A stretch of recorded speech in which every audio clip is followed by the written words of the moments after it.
Chers amis, Shuv Shalom Vracha, on est à 10 minutes du cours, ça a coupé, c'est pas grave, à Kol Me'et Hashem, on revient sur le cours. Alors je disais que nous étions le jeudi 21 décembre, nous sommes le Yud du mois de Tevet, veille du jeûne, Bezrat Hashem du 10 du mois de Tevet, shiur acheté par Tzadika Orly Cohen, qui a acheté ce shiur pour l'élévation de l'âme de son papa Reuven Ben Zrera, les bêtes Sakurun, Zechonu Bracha, il raconte que le mérite de cette étude monte son âme de Gan Eden et Lyon. Elle demande aussi pour la Refoua Shlema de Khadir Ben Yasmina Lebet Uza, nous ferons une Refoua Shlema pour Avi Ben Meziana Levet Sagroun, ou ferons pour la réussite de toute la famille Cohen, spirituelle et matérielle. Bezrat Hashem Yitbarach, Shakol Ruchu, Yivarech Otam, Bechol, Darkehem, Atov, Ushnotahem, Baneimim, Amen, ve Amen. Beaucoup de bonheur chez vous. Oufren, avec sa permission, on pensera à tous les Khatoufim, tous ceux qui sont encore dans les tunnels du Hamas, ainsi que tous nos Chayalim, Shachem, Ishmorotam, Vechayehem, Baneimim. On commence ce shiur que j'avais déjà bien commencé. C'est pas un shiur facile à faire parce que c'est un merveilleux message qui nous est enseigné par Rabbi Yehuda Tzadka Zecher Tzadik Vekadosh Ivracha sur la paracha de Vaïgash, et ce qui cache un enseignement merveilleux pour chacun de nous. À propos de Vaïgash Elav Yehuda, alors je refais un récapitulatif que j'ai déjà dit, mais on revient puisque le cours a été coupé. Alors, dans la paracha précédente, qui est la paracha de Miketz, Yosef, pour mettre ses frères à l'épreuve et de voir et de constater sur le terrain que cette fois ils ont fait tchouva à propos de la vente de Yosef, donc d'avoir vendu un frère, étant donné que Binyamin est son frère de sang du côté de la mère et du père, il veut voir si ses frères ont fait tchouva ou est-ce qu'ils vont facilement l'abandonner à son sort pour éliminer en fin de compte la descendance de Rachel ou pas. Qu'est-ce qu'il fait? Il se dévoile à son frère Binyamin en lui disant « Sache que je suis Yosef, qu'ils m'ont vendu, n'en dis rien, car il y a un chérem qui a été fait, il y a un néder qui est de ne pas le dévoiler. Donc ce que je vais faire, je vais mettre une coupe de vin dans ton sac et quand vous sortirez de la ville, je vais vous rattraper et puis en même temps, je vais voir si tes frères vont tout faire pour te défendre ou pas. En ce qui te concerne, tu joueras le rôle de celui qui a peur, celui qui ne veut pas rester, mais tu ne diras rien. » Ainsi fut conclu entre Binyamin et Yosef dans la fin de la paracha de la semaine dernière. Et là maintenant, ils ont été attrapés la main dans le sac, c'est le cas de le dire. Ils reviennent au palais de Yosef Hatzadik et Yehuda, qui est le garant devant son père Yaakov, se doit de défendre par tous les moyens et de ramener sain et sauf Binyamin à son papa Yaakov Avinu, comme il le lui a promis. Voilà plus ou moins Vaïgash Elav Yehuda. Il est le garant de son frère. De là, on apprend justement que dans la vie de chaque juif, quand on est un Yehudi, on doit être garant pour son frère. On doit être toujours là pour chaque juif dans ce monde. Et puis, voilà qu'il y a un problème dans la conduite et les argumentations qui vont s'en suivre, dans ce combat terrible pour lequel le Créateur du monde va descendre avec les anges pour voir cet extraordinaire combat d'arguments qui va finir avec des dégâts matériels au sein de l'Égypte, voire même la mort de plusieurs dizaines de soldats égyptiens dans ce conflit, puisque les frères étaient prêts à détruire toute l'Égypte pour libérer un seul de leurs frères qui était otage, Binyamin alav shalom. Seulement voilà. Moi j'ai une question à poser un petit peu grossière. Pourquoi il s'énerve? Pourquoi il n'y a pas de Gamzo Letova? Vous voyez dans la Gemara de Masechet Ta'anit Bedaf Kaf Aleph, là-bas, Rabbi Nachum de Gamzo, lui, quand il est parti pour emmener de l'or et des pierres précieuses dans une caisse à l'empereur, et que le propriétaire de l'auberge où il s'était arrêté pour se reposer sur le chemin lui a pris son or pendant qu'il dormait, il l'a remplacé par de la terre. Quand il s'est réveillé, il a ouvert, il a vu que c'était de la terre. Qu'est-ce qu'il a fait? Il a fermé le coffret, il a dit, bon, si Dieu, il a fait en sorte qu'on me vole ce que j'avais et que j'emmène de la terre, j'emmènerai de la terre. En fin de compte, cette terre avait quelque chose de particulier, c'est que du ciel, on lui a donné la force magique d'être comme des projectiles, et comme l'empereur était en guerre contre les Germains à cette même époque, ils ont enfin gagné une guerre qu'ils n'arrivaient pas à gagner grâce à ce coffret rempli de terre, comme ce fut le cas d'Avraham Avinu quand il s'est battu pour libérer Lot, son neveu.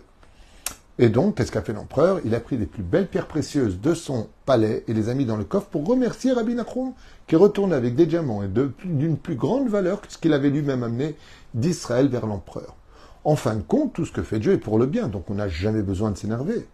Oui, Yehuda, c'est le fils de Yaakov, chef du Sanhédrin, le roi de ses frères, celui qui vit à Kol Be'agamzol et Tova, celui qui n'a pas peur de dire Tzadka mimeni. C'est celui qui dit, en fin de compte, moi, tu sais, tout ce que fait Dieu est pour le bien. Si Dieu, il a décidé de prendre Binyamin, alors que moi, j'ai été garant, ben, tant pis, j'irai à Yaakov. Dis-moi, t'as de la Imouna, qu'est-ce qui se passe? Eh bien, ton fils, il est otage dans les mains du vice-roi d'Égypte, qui est Yosef Hatzadik, mais eux ne le savent pas. Comment se fait-il que Yehuda ne reçoive pas cette épreuve, si ce n'est que la colère qui sort de lui, de poils qui sort de lui avec du sang, il est en train de rougir comme un lion, et Hushim ben Dan vient se joindre à eux, et les frères sont prêts à tout détruire en Égypte, tout détruire. Comment se fait-il qu'il n'y ait pas de Gamzol et Tova, Kol de Ramana et Tavavid, Kol David Ramana et Tavavid, tout ce que fait Dieu c'est pour le bien. Pourquoi vous vous battez, j'ai pas compris. C'est quoi le problème? Pourquoi il n'y a pas de Gamzol et Tova? Pourquoi il n'y a pas de prenons cette épreuve avec amour? Comme on a l'habitude de le dire, tout ce qui se passe, c'est bien Dieu qui est derrière, non? Alors, pourquoi un tel combat? Et puis pourquoi Dieu lui-même descend voir ce combat? Qu'est-ce que cela vient nous enseigner? Voilà ce que je voulais partager avec vous, enseignement de Rabbi Yehuda Tzadka et Omer Etzel Esruto. Yehuda, il sait une chose. Dans la vie, quand on souffre, c'est parce qu'on a fait quelque chose. Il n'y a rien qui est sans rien. On n'a pas à dire c'est le Hamas, c'est les journalistes, c'est vrai. C'est vrai. C'est vrai. Quand un voleur te cambriole, c'est le cambrioleur. Et il faut l'arrêter, lui. Mais quand on s'appelle Yehuda, on est au-dessus de ça. À la limite, je veux dire quelque chose. Pour Yehuda, Yosef Hatzadik, le vice-roi d'Égypte, qu'il ne reconnaît pas comme son frère, il n'est même pas important pour lui. Lui, ce qui est important pour lui, c'est de comprendre pourquoi les choses arrivent. Quand quelque chose nous frappe, comme un petit accident, un accrochage, un pneu crevé, une mauvaise nouvelle, un contrat qui s'annule, on se met en colère. On se met vraiment en colère. Ouais, je comprends pas, c'est quoi ce client? De toute façon, il n'a pas de parole. Je me rappelle, il m'a fait ça il y a plusieurs années en arrière. On se perd dans nos pensées. Mais on va partout, sauf là où il faut aller. Lama Zekarali. Pourquoi cela m'est arrivé? Pourquoi je subis cette épreuve? Qu'est-ce que j'ai fait pour que le ciel ait laissé faire l'autre de me faire ceci ou cela? Parce qu'il n'y a pas d'injustice. Et si on subit quelque chose, de la plus banale à la plus importante, c'est parce qu'on a fait quelque chose. Et les arguments qui vont être cités par nos Chachamim de ce qui a été dit pendant ce combat, où le Créateur du monde regardait comment ils allaient dévoiler la destinée de chacun d'entre eux, va être un dévoilement pour toutes les générations. Et voilà ce que je voulais partager comme étude avec vous, quelque chose de Matok Advash Be'ezrat Hashem, d'Amar Yehuda. Donc là, ce que je voulais, c'est Rabbi Yehuda Tzadka qui explique, et il dit à ses frères, quand ils retournent en Égypte, il dit, ça y est, on retourne tous en Égypte, on va tous être esclaves. Jusque-là, ils ne perdent pas le sourire. Ils ont honte de Binyamin, parce qu'ils pensent que c'est un voleur. À l'image de sa mère, qui avait volé les téraphim à son père Lavan. Le fruit n'est pas tombé loin de l'arbre. Regarde le balagan qu'avait fait ta mère, Rachel, qui a fait d'ailleurs poursuivre Lavan pour chercher ces fameuses statuettes que lui avait pris Rachel. Mais elle les avait prises des Sen Shamaïm, et elle avait bien fait de les prendre. Donc ils disent éventuellement, Binyamin, c'est pas bien ce que tu as fait, il faut faire tchouva. Mais eux, ils y vont le cœur léger. Et pourquoi? Kiada Yaakov. Yaakov, il savait que ça devait leur tomber sur la tête. Étant donné qu'on a vendu notre frère en tant qu'esclave, donc Dieu il veut qu'on paye notre vie. Maintenant, on va tous retourner en Égypte et on va être esclaves. Pourquoi? Parce qu'on l'a vendu où? Pas à Tombouctou, notre frère. On l'a vendu en Égypte. Donc, quand on l'a vendu et qu'il est devenu esclave en Égypte, maintenant est venu pour nous le temps, malgré le fait qu'on ait eu raison de le vendre selon nos arguments à nous, ce fameux Yosef Hatzadik. Mais dans la vie, tout mal qu'on fait se paye. Donc les frères retournent le cœur léger, en disant on va parler au vice-roi d'Égypte, on va se donner en tant qu'esclave, parce que de toute façon on doit payer la faute qu'on a fait. Eh oui, quand tu fais quelque chose, ne t'étonne pas que ça te revienne dessus. Le problème, c'est que quand ils arrivent devant Yosef, eh bien Yosef dit, vous allez retourner chez vous, et Binyamin, je le garde. Et là, Yehuda, il est perdu. Il dit, mais le seul qui n'a pas participé à la vente de Yosef, c'est Binyamin. Donc, il y a un truc qui ne va pas. Et qu'est-ce qui ne va pas? Je ne trouve pas la raison pour laquelle Binyamin serait puni à cause de cela.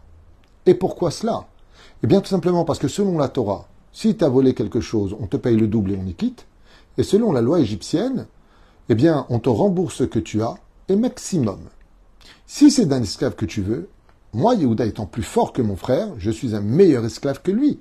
Donc si c'est un homme robuste, intelligent, rapide et puissant, je suis l'homme qui est prêt à me soumettre à ta volonté à la place de Binyamin, que j'ai promis de ramener à son père. De qui plus est, dans ton jugement, qui est maladroit, selon Yehuda, comme l'explique à Yosef, j'ai promis de le ramener à son père. Et s'il ne vient pas, il mourra. Donc en voulant punir Binyamin pour une coupe de vin, qui serait magique selon ce que tu expliques, tu tuerais un homme qui n'a rien fait. Est-ce là la justice de l'Égypte? Est-ce que Yaakov devait perdre Binyamin? Et là, écoutez bien. Yehuda se met à réfléchir. Quelles étaient les épreuves de mon père? Esav, Lavan, Yosef. Il nous l'avait dit. Binyamin n'est pas dans la liste. Mashma que mon père n'a pas à souffrir de la perte de Binyamin. Donc, c'est qu'apparemment, toi, Yosef, enfin, celui qui est en face de nous, le vice-roi d'Égypte, tu es un homme à homme, tu veux garder Yosef pour tes plaisirs personnels, et cela n'a rien à voir avec le décret divin. Donc on va te tuer, et on va détruire l'Égypte. Parce qu'il existe des fois des plans qui sont hors plan divin.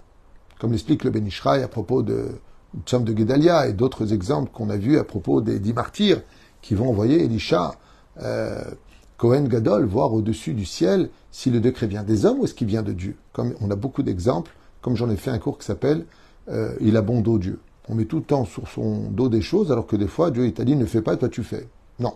Dieu va se servir de tes erreurs pour faire payer à l'autre malgré tout quelque chose, mais lui, il t'a pas demandé de le faire.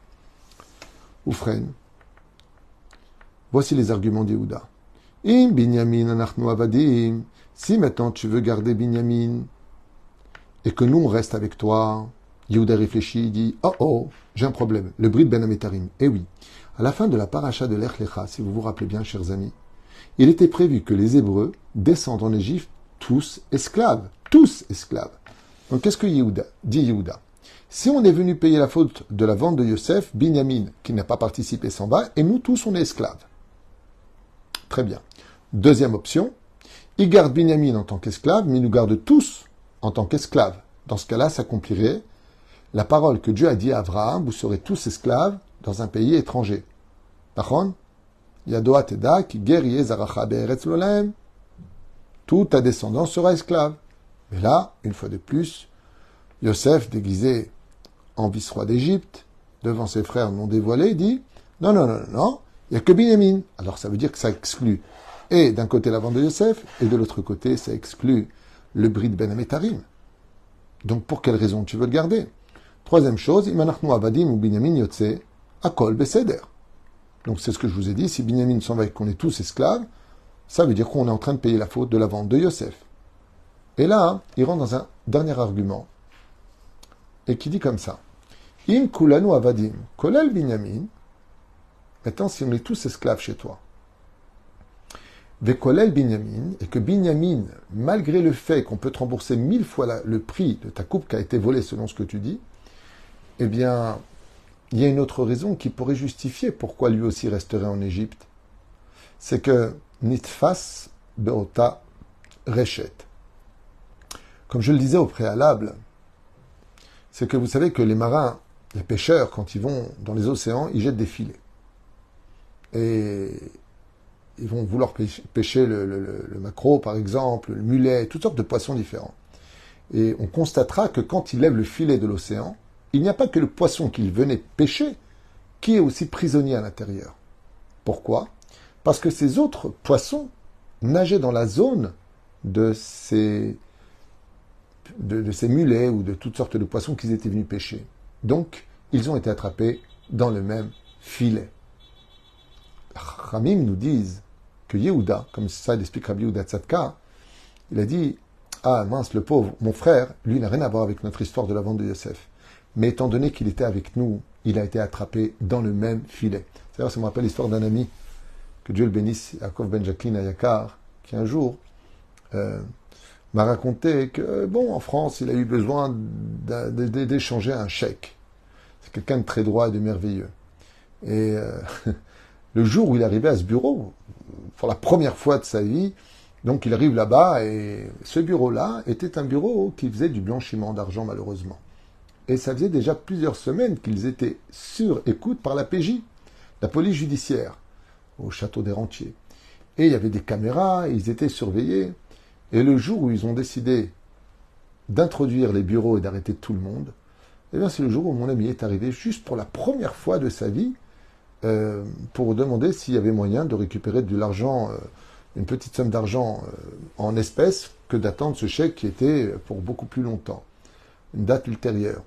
Et quand il a vu tout le monde débarquer avec bougez plus, il a dit oh, temps mort, qu'est-ce que je fais là? Moi j'ai pas. Ils ont dit toi tu bouges pas d'ici, tu rentres. Ils l'ont emmené au château des Rentiers, il est resté là-bas, ils lui ont enlevé les lacets. Bon, il a été relâché très vite parce qu'ils se sont rendus compte qu'en réalité, c'était pas le poisson qui était dans le filet de ceux qui voulaient arrêter. Mais comme lui a dit la commissaire, c'était une femme, elle lui a dit vous étiez au mauvais moment avec les mauvaises personnes. Et des fois dans la vie, comme le dit Rashi à propos de la paracha de André Lamoussia, dans la paracha de Noach, quand les anges sortent pour punir quelqu'un, Oy les rachas, ve oy les shreno. Des fois, tu peux être attrapé dans quelque chose alors que tu n'as rien fait, mais tu ne fréquentes pas les bonnes personnes. Tu n'es pas avec des bonnes personnes. D'où l'importance, nous dit Rabbi Yehuda Tzadka alava shalom, fais très attention avec qui traînent tes enfants.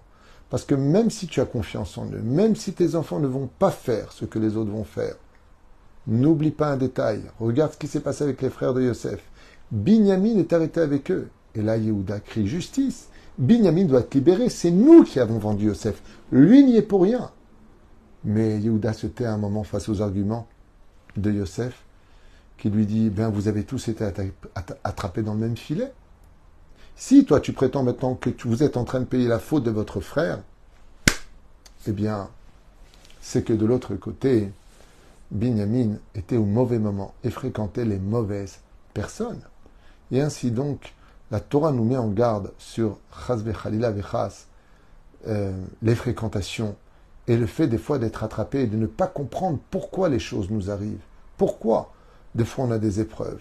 Oy les rachas ve'oy les shreno.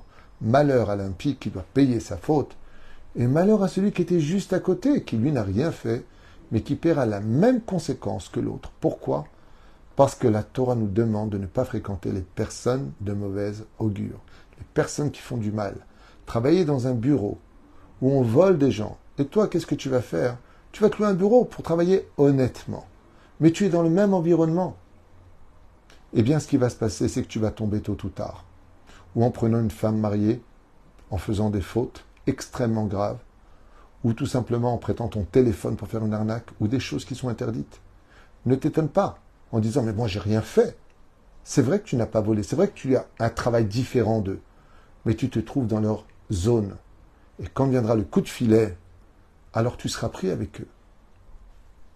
Ne fais pas des choses comme ceci, ou ne fais pas des choses comme cela. La reine Omer Po, aval rak binyamin, lo en tzedek basé. Et le fait que Yehuda constate que tous les arguments ne tiennent pas avec Yosef, et qu'il ne veut garder que Binyamin,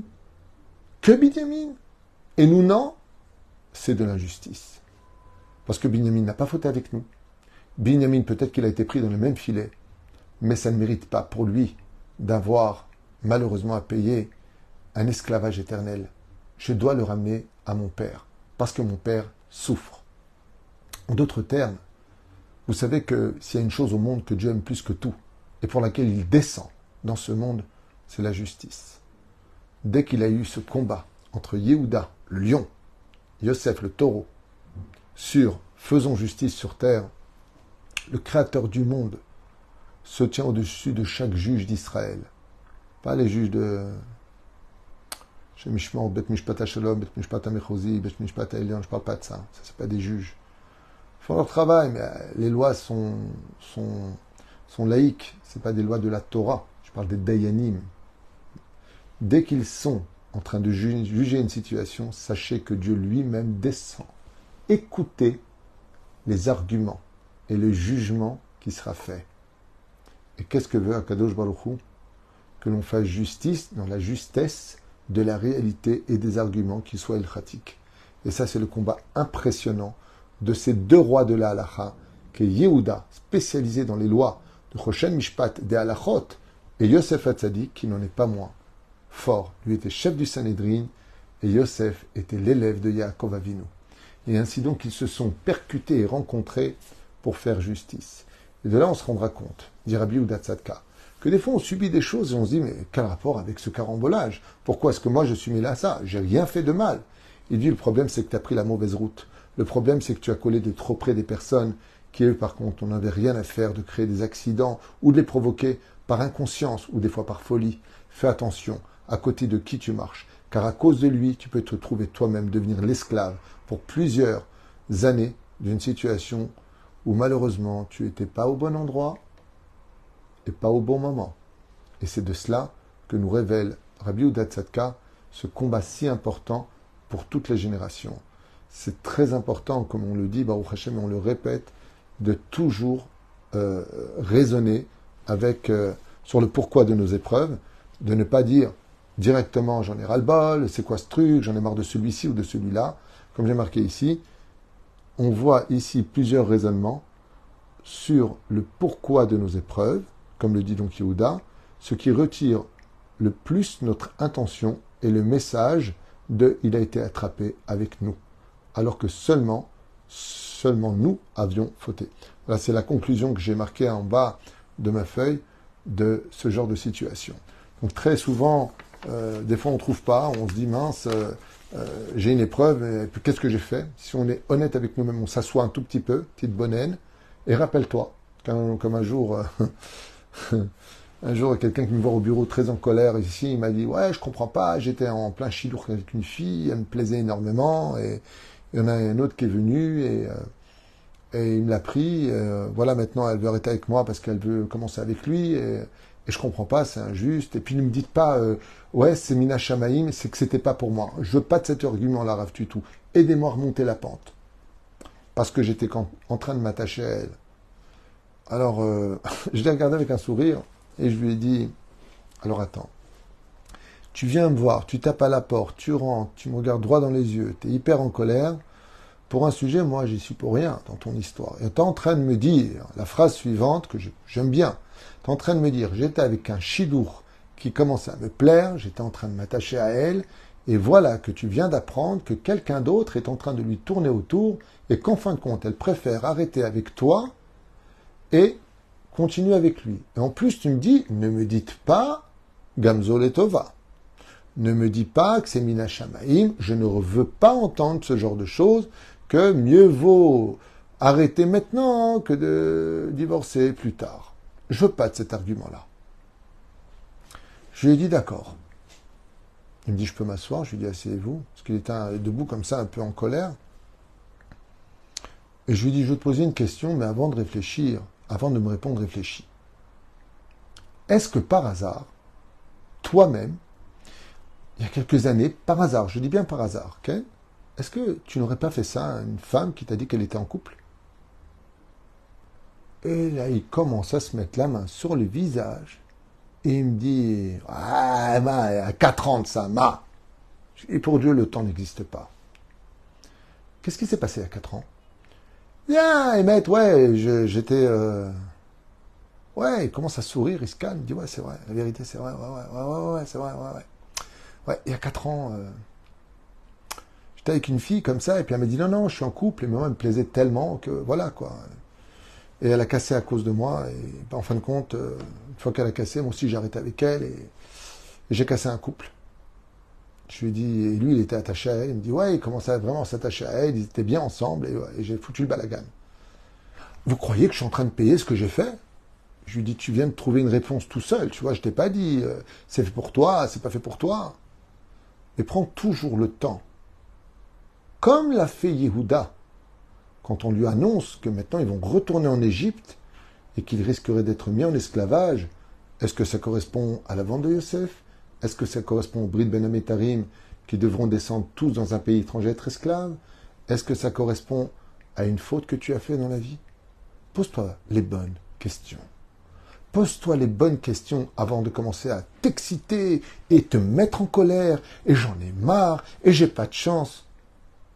Le seul point au monde sur lequel Akadosh Baruch Hu ne laissera aucune injustice se révéler, c'est que si tu souffres de quoi que ce soit, ou que tu as le sourire sur quoi que ce soit, c'est parce que tu payes quelque chose ou tu es récompensé de quelque chose.